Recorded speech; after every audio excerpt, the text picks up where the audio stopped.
Hi ಎಲ್ಲರಿಗೂ ನಮಸ್ತೆ. ನಮ್ಮ ನಿವಾಸಕ್ಕೆ ಸ್ವಾಗತ. ಇವತ್ತು ನಾನು ಬಂಗುಡೆ ಬೂತಾಯಿ ಪುಳಿವಂಚಿ ಮಾಡ್ತಾ ಇದ್ದೇನೆ. ಒಂದು 10 ಬಂಗುಡೆ ಇದೆ. ಅದಕ್ಕೆ ಒಳ್ಳೆ ಮೀನಾಗಿದೆ, ಮೊಟ್ಟೆ ಎಲ್ಲ ಇದೆ. ಇದನ್ನು ಪುಳಿವಂಚಿ ಮಾಡುವ. ಪುಳಿವಂಚಿ ಮಾಡುವುದು ಹೇಗೆ ಅಂತ ನೋಡುವ ಬನ್ನಿ. ಅದಕ್ಕೀಗ ತೆಂಗಿನೆಣ್ಣೆ ಹಾಕ್ತಾ ಇದ್ದೇನೆ. ತೆಂಗಿನೆಣ್ಣೆ ಈಗ ಎಣ್ಣೆ ಬಿಸಿಯಾಗಿದೆ. ಅದಕ್ಕೆ ಮೆಂತೆ ಹಾಕುವ.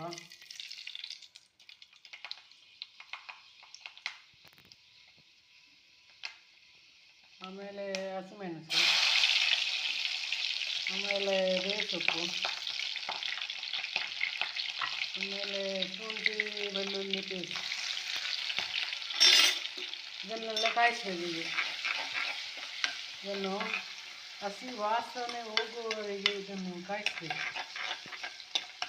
ಚೆನ್ನಾಗಿ ಪುಡಿ ಮಾಡಿದ ನೀರುಳ್ಳಿಯನ್ನು ಹಾಕಬೇಕು. ಇದನ್ನು ಕಾಯಿಸಬೇಕು. ಇದರ ಹಸಿ ವಾಸನೆ ಹೋಗುವವರೆಗೆ ಇದನ್ನು ಕಾಯಿಸಬೇಕು.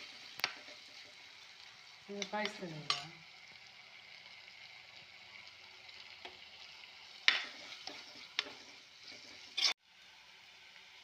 ಉಪ್ಪು ಹಾಕ್ತಿದ್ದೇನೆ. ಮೀನಿಗೆ ಎಷ್ಟು ಬೇಕು ಅಷ್ಟು ಉಪ್ಪು ಹಾಕಬೇಕು. ಈಗ ಟೊಮೆಟೊ ಪೇಸ್ಟ್ ಹಾಕ್ತಿದ್ದೇನೆ.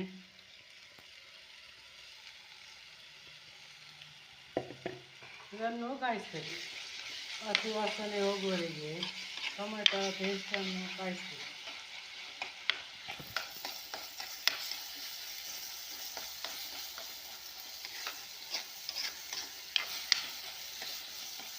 ಆಗಿದೆ.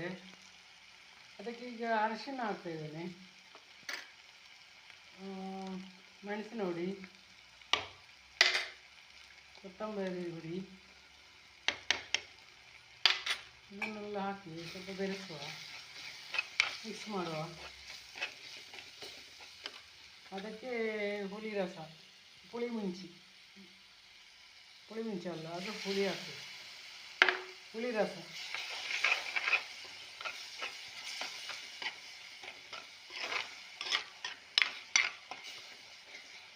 ಈಗ ಅದಕ್ಕೆ ಬೇಕಾದಷ್ಟು ನೀರು ಹಾಕುವ.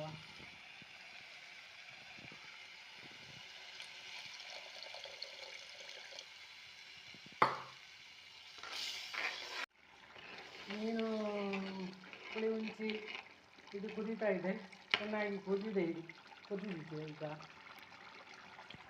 ಈಗ ಉಂಟಲ್ಲ, ಮೀನನ್ನು ಹಾಕುವ.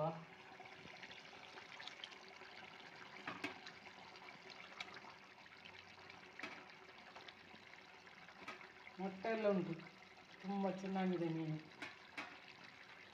ಮೊಟ್ಟೆ ಇರುವ ಮೀನು ತುಂಬ ರುಚಿಯಾಗಿರ್ತದೆ.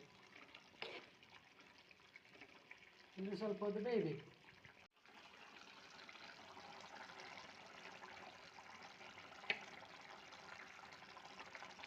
ರುಚಿಯಾದ ಬೂತಾಯಿ ಪುಳಿಮುಂಚಿ ರೆಡಿ ಆಯಿತು ನೋಡಿ. ಸೂಪರಾಗಿದೆ ಮೀನು ಪುಳಿಮುಂಚಿ, ಸೂಪರಾಗಿದೆ. ಈ ವಿಡಿಯೋ ನಿಮಗೆ ಇಷ್ಟವಾಗಿದ್ದರೆ ಲೈಕ್ ಮಾಡಿ, ಶೇರ್ ಮಾಡಿ, ಸಬ್ಸ್ಕ್ರೈಬ್ ಮಾಡಿ. ಬಾಯ್.